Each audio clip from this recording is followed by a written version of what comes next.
नमस्कार दोस्तों, स्वागत है आप सभी का हमारे YouTube चैनल शंभू की लाडली में। तो आज मैं आपको सुनाने जा रही हूँ शुक्रवार व्रत की वह पवित्र कथा जो न केवल माता लक्ष्मी की कृपा दिलाती है बल्कि जीवन में ऐसा परिवर्तन लाती है कि दुख, गरीबी और बाधाएं स्वयं दूर भाग जाती हैं। तो आइए सुनते हैं आज की कथा। एक समय की बात है, प्राचीन भारत के एक बड़े नगर में धर्मदत्त नाम का एक प्रतिष्ठित व्यापारी रहता था। उसका परिवार संपन्न था। घर में नौकर चाकर, वैभव, भोजन और धन की कोई कमी नहीं थी। परंतु व्यापार में लगातार घाटा और दुर्भाग्य के कारण धीरे धीरे उसका सारा धन खत्म हो गया। राजा का कर्ज बढ़ गया, व्यापार ठप पड़ गया, नौकर चाकर सब छोड़ गए और देखते ही देखते जो घर कभी चांदी की थालियों में भोजन करता था वह अब रोटी के एक कौर के लिए संघर्ष करने लगा। धर्मदत्त की पत्नी सत्यभामा अत्यंत धर्मपरायण थी। कष्ट कितने भी आए हों वह हर शुक्रवार लक्ष्मी माता की पूजा करती और दीप जलाती थी। किंतु गरीबी इतनी बढ़ चुकी थी कि कई बार पूजा के लिए तेल और फूल भी न मिल पाते थे। फिर भी वह कहती, संकट कितना भी बड़ा हो, श्रद्धा कभी छोटी नहीं होती। माँ लक्ष्मी सच्ची भक्ति अवश्य स्वीकार करती हैं। एक शुक्रवार की सुबह जब सत्यभामा घर की सफाई कर रही थी, तभी एक सुहावनी वृद्धा का रूप धारण किए माँ लक्ष्मी स्वयं उसके द्वार पर आ पहुंची। वृद्धा ने कहा, बेटी, मैं बहुत दूर से आई हूँ, क्या आप मुझे थोड़ा पानी और बैठने का स्थान दे सकती हैं? सत्यभामा ने कहा। उसने बिना किसी संकोच के उन्हें अंदर आने दिया। उसके पास कुछ भी नहीं था, पर उसने मिट्टी के कुल्हड़ में पानी दिया और टूटे हुए आसन पर बैठने के लिए कहा। माँ लक्ष्मी ने पूछा, बेटी, तुम्हारे घर में इतनी निर्धनता क्यों है?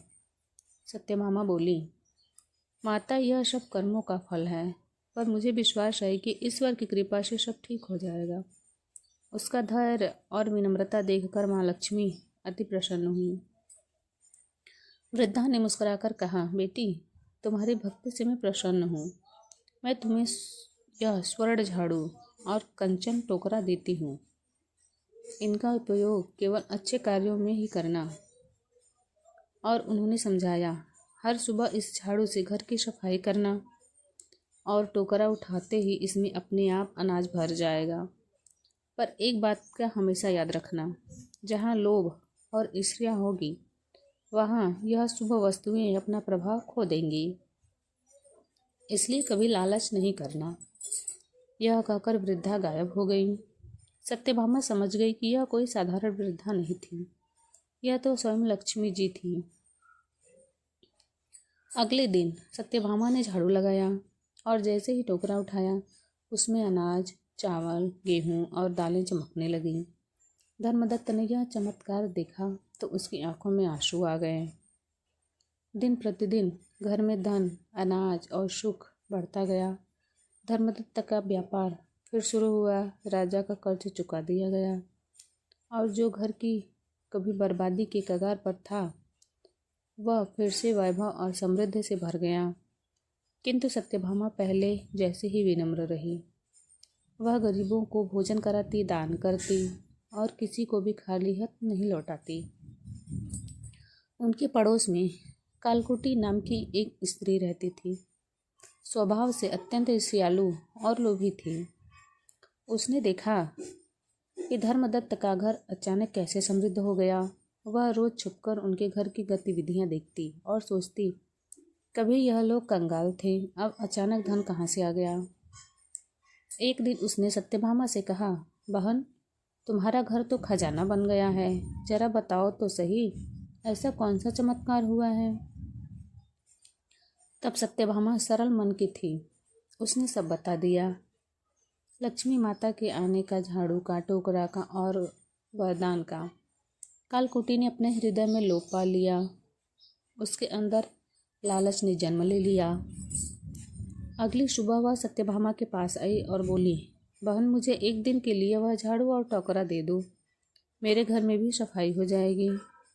सत्यभामा ने सोचा, यह तो पुण्य का काम है। माँ लक्ष्मी की वस्तु किसी के भले के लिए क्यों न उपयोग हो, और उसने दोनों चीजें उसको दे दी। कालकुटी ने झाड़ू उठाते ही कहा, देखती हूँ आज मेरा घर भी खजाना बन जाएगा या नहीं। पर जैसे ही झाड़ू लगाई, उसके घर में धन तो क्या, उल्टा सारा सामान टूटने लगा। मिट्टी उड़ने लगी और टोकरा पलटा तो उसमें कूड़ा, धूल और पत्थर भरकर निकलने लगे। घर में अराजकता फैल गई। वह डर गई, पसीने से भीग गई और भागती हुई सत्यभामा के घर गई। बहन, यह झाड़ू और टोकरा ले लो, मेरे घर का तो नाश हो गया। सत्यभामा ने शांत स्वर में कहा, बहन, मैंने चेतावनी दी थी, माता की कृपा लोभियों को नहीं मिलती, और तुम्हारे अंदर लालच ने जन्म ले लिया है, इसलिए तुम्हें इसका फल कदापि नहीं मिल सकता। उसी समय आकाश में प्रकाश फैला। माँ लक्ष्मी प्रकट हुई। माँ ने कहा, सत्यभामा, तुमने हमेशा दया, विनम्रता और विश्वास का मार्ग अपनाया, इसलिए मैं तुम्हारे घर सदैव वास करूंगी। परंतु कालकुटी, जहाँ ईर्ष्या, लोभ और लालच होता है, वहाँ मेरा स्थान नहीं होता है। मैं वहाँ पे कदापि नहीं रह सकती। दूसरों की उन्नति देखकर जलने वाले को मैं कभी समृद्धि नहीं देती। यह सुनकर कालकुटी रो पड़ी और अपने अपराध की क्षमा मांगने लगी। माँ लक्ष्मी ने कहा, यदि तुम भविष्य में लोभ छोड़कर सत्य मार्ग अपनाओगी तो मेरे दरबार में तुम्हें भी स्थान मिलेगा। यह कहकर माँ लक्ष्मी अदृश्य हो गई। धर्मदत्त और सत्यभामा अपने परिवार सहित सुखपूर्वक जीवन जीने लगे। वे प्रत्येक शुक्रवार व्रत रखते, माता लक्ष्मी की पूजा करते और इस कथा को सुनते व सुनाते रहे। तभी से शुक्रवार का व्रत अत्यंत शुभ माना गया है। जो व्यक्ति इस व्रत को श्रद्धा, पवित्र मन और ईमानदारी से करता है, उसके घर से दरिद्रता, अभाव और संकट दूर रहते हैं। माँ लक्ष्मी स्वयं उसके जीवन में प्रवेश करती हैं। जो भक्त इस कथा को श्रद्धा और विश्वास के साथ सुनते हैं, उन पर माँ लक्ष्मी की असीम कृपा होती है।